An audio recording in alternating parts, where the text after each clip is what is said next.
दोस्तों, होपफुली कि आप लोग बहुत अच्छे होंगे। कहने का था ये बैठे बैठे भी सोच रहा था कि एक न्यूज़ एक खबर में पढ़ रहा था, एक वेबसाइट को ना वहाँ से मुझे मिला है कि एक खबर मिली हुई है और मैं देख रहा था कि दुनिया कितनी तेज़ी से बदल रही है और लोग कितनी तेज़ी से बदल रहे हैं ये भागती दौड़ती ज़िंदगी में। मैं बड़ा अफसोस कर रहा हूँ और मुझे बड़ा दुख भी है कि ऐसे ऐसे लोग यहाँ पे हैं जिसका कोई हिसाब नहीं। दोस्तों, अभी मैं केरल हाई कोर्ट की एक जजमेंट पढ़ रहा था। जजमेंट क्या है, अभी वो पिटीशन डाला हुआ लड़का डाला हुआ है और वो खुद उसका सगा लड़का है, एक बूढ़ी माँ वृद्ध माँ है, करीब 100 साल, आई थिंक अराउंड 100 ईयर्स है। ठीक है, मैं उस खबर को पढ़ रहा था, देख रहा था। तो वो लड़का इसलिए कोर्ट में केस करके लड़ रहा है कि उसकी माँ एक पिटीशन डाली थी कोर्ट को कि वो 2000 रुपये मंथली मांग रही है खाने पीने के लिए, अपना जीवन जीने के लिए। लेकिन वो लड़का वो केस करके लड़ रहा है, वो तारीख पे तारीख देख रहा है। तो जो जज थे, आई थिंक जज का नाम right now I am forget, but I think वो जज बड़ा इमोशनल वो उसको केस को देखते हुए, क्योंकि उन्होंने बोला कि 2000 रुपये आप नहीं दे सकते अपने माता पिता को जिसने आपको ज़िंदगी दी है। तो बड़ा अफसोस होता है। अभी मैं सर्कुलेट कर रहा था, मोबाइल चला रहा था, इंटरनेट चला रहा था, सर्कुलेट करते करते एक खबर मैंने पढ़ी तो बड़ा अफसोस हुआ देख के कि ऐसे ऐसे लोग भी दुनिया में हैं। और उससे ठीक कुछ दिन पहले की खबर है कि मैं पढ़ रहा था कि आई थिंक 24 चैनल नाम है, वो गए थे कहीं पे हमारे उनके वृद्ध आश्रम में गए थे और उनके वृद्ध आश्रम में जाकर उन्होंने देखा तो वहाँ पे भी एक महिला है जो जिसका जो महिला वो जिक्र कर रही थी। ऐसा लग रहा था कि उनके बहुत बच्चे 3 बच्चे थे, आई थिंक 3 बच्चे थे और तीनों हाईएस्ट क्वालिफाइड थे। उसमें कुछ डॉक्टर थे, कुछ अपने बिजनेस कर रहे थे। एक को तो उसने माँ ने बताया कि एक तो लड़का डिस्ट्रीब्यूटर चलाता है, गैस एजेंसी चलाता है, इतने अच्छे अच्छे पैसे इनकम आने के सोर्स थे, लेकिन फिर भी उन्होंने अपनी माँ को डाल दिया वृद्धाश्रम में।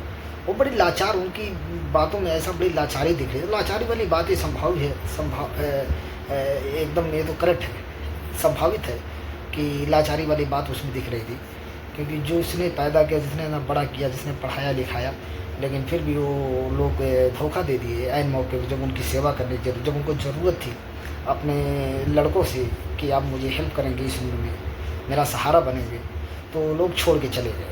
तो बस कहने का मतलब ये है कि आप देखिए अपनी माँ का, बाप का, अपने पिता का ख्याल रखिए, माँ बाप की सेवा करिए और उनकी इज्जत करिए। बुढ़ापे में हर माँ बाप की ये इच्छा होती है, इसीलिए वो अपनी औलाद को भगवान से, खुदा से, सबसे मांगते हैं, जो भी उनका बिलीव जिस भी भगवान खुदा में उनसे मांगते हैं और कहते हैं कि आप मुझे औलाद बख्श दें। आप चाहे वो लड़का और लड़के, दैट शुड नॉट मैटर, लिंग से कोई इसका ताल्लुकात नहीं है, लेकिन बस ये है कि वो मांगते कि औलाद दे दे, क्योंकि उसका अगली नस्ल उसको सहारा मिले। तो कहने का यही मतलब है कि आप अपनी माँ का, हर लड़का, हर फैमिली में थोड़ा। हेलो दोस्तों, तो कहने का मतलब ये है दोस्तों कि आप अपने माँ बाप का ख्याल रखिए, उनकी इज्जत करिए और उनका यही रहता है कि जो उनका दायित्व है आप उनको पूरा करिए। उनका यही एक रहता है कि भैया आप बड़े हो जाएंगे तो आप मुझे संभालेंगे, इज्जत देंगे। कहने का मतलब ये नहीं कि मैं साफ़ सुथरा हूँ, ठीक है। मेरे घर में भी माँ बाप से कभी बहस होती है, कभी लड़ाई होता है, कभी झगड़ा होता है, लेकिन इस स्तर से नहीं होता है जिस स्तर से ये दोनों लोग किए हैं और ऐसी दुनिया में लोग कर रहे हैं कि अपने माँ बाप को इस स्तर पे लाके खड़ा कर दे रहे हैं। तो लड़ाई झगड़ा होती है, फैमिली रहती है, जॉइंट फैमिली रहती है, नहीं भी रहती तब भी माँ बाप का फ़र्ज़ है, लड़कों का फ़र्ज़ है करने के लिए। तो होपफुली कि आप ये समझेंगे और आप अपने माँ बाप की इज्जत करेंगे, उनको आप ख्याल रखेंगे और उस उम्र में तो ज़रूर ख्याल रखना है जिस उम्र में उनको ज़रूरत है। तो आप बने रहिए और इंशाल्लाह ऐसे इन्फॉर्मेटिव वीडियो आपको अपलोड करते रहेंगे, देखते रहेंगे। ये सब रियल स्टोरी है, ऐसा नहीं कि मनगढ़ंत कहानियाँ हैं। हम लोग जो आजू बाजू में अपने होता, जो दुनिया में होती हैं, वही खबरें आपको सामने रखेंगे। तो चलिए दोस्तों, चलते हैं। आप हमारा साथ दीजिए और चैनल को सब्सक्राइब कर लीजिए, बेल आइकन को दबा दीजिए और ऐसे ही इन्फॉर्मेटिव वीडियो हम आगे भी पेश करते रहेंगे। ऐसे ही हम रियलिटी से आपको रूबरू कराते रहेंगे। तब तक के लिए धन्यवाद।